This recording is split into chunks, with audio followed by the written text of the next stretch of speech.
Good morning. It's my daily update. Um, Trying to figure out what the right format is. Like, take it like this, take it like this. Um, Still stuffed up. I'm doing pretty good this morning, um, but it's kind of set back in. Um, Anyways, like related to that. So, you know, my medication recently switched, which I think is actually part of why I'm stuffed up. I think my body is just like getting used to it. And, Ironman happened to send out, in the lead up to Nice, happened to send out last night around 9 o'clock or so. We got it.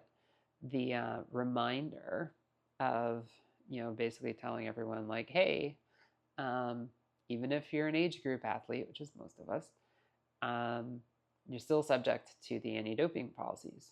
And it's like, when I first started doing these like a year ago, I looked up everything that I was on at the time to make sure that it was all, good. And it was. But, they recently switched my preventative inhaler from, what I had been on for the longest time. I don't remember the name of it. The generic Swixella. It's purple. That's all I know. And I was on that for many years, like over 10 years. And they just switched from that to Trelegy, which is new to me and seems to be doing a good job. But turns out, there's three medications in it, right? And I looked up all three, and two of them are good. One of them is on the potentially banned list.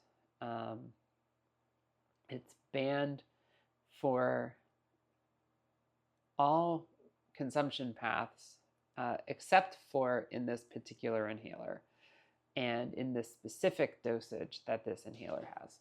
So it's like 25 micrograms over the course of 24 hours, which is exactly what the inhaler is. So I think we're good there. I looked everything else up and it's good. It did the wording of the email though, talked about blood tests and urine tests and other forms of testing. Just it reminded me of back in the day when this is more than a decade ago, almost 15 years ago, I guess, maybe more. Like circa 2000, yeah, it's almost 20 years. Circa 2003, 2004, 2005, when I was competing in both short and long track speed skating. I had aspirations of, competing in the Olympics. I competed in nationals a few times and did fairly well.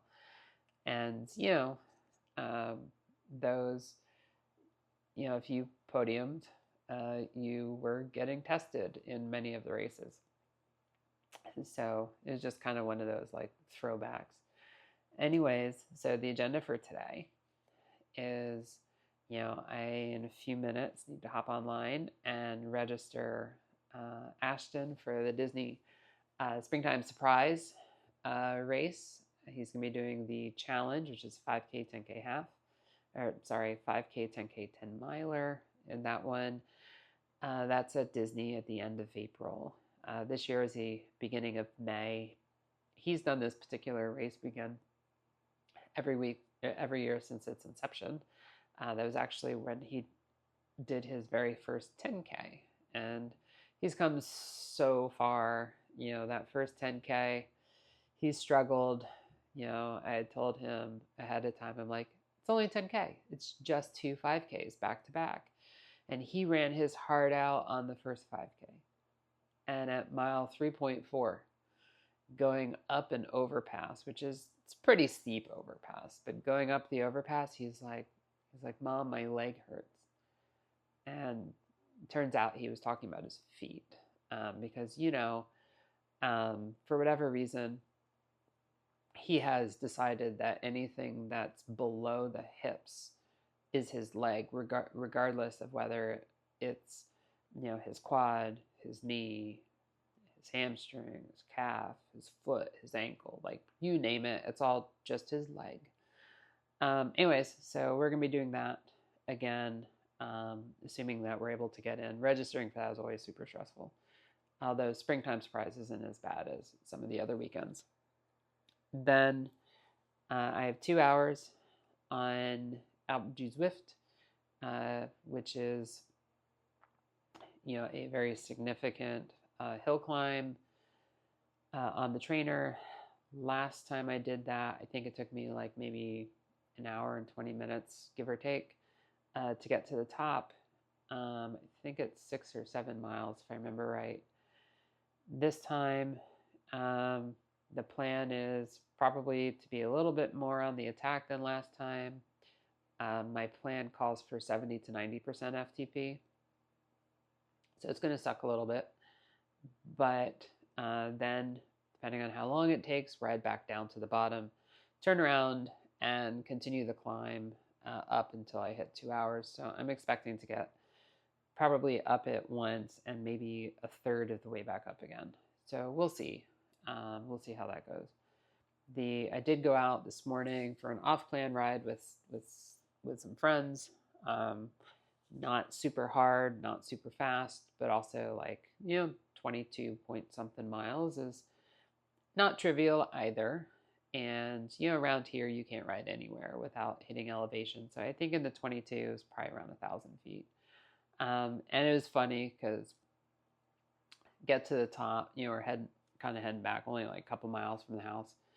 And I look at my watch and I'm like, oh, the bus is going to be here in 4 minutes. I wonder if I can beat the bus and see my son onto the bus this morning. I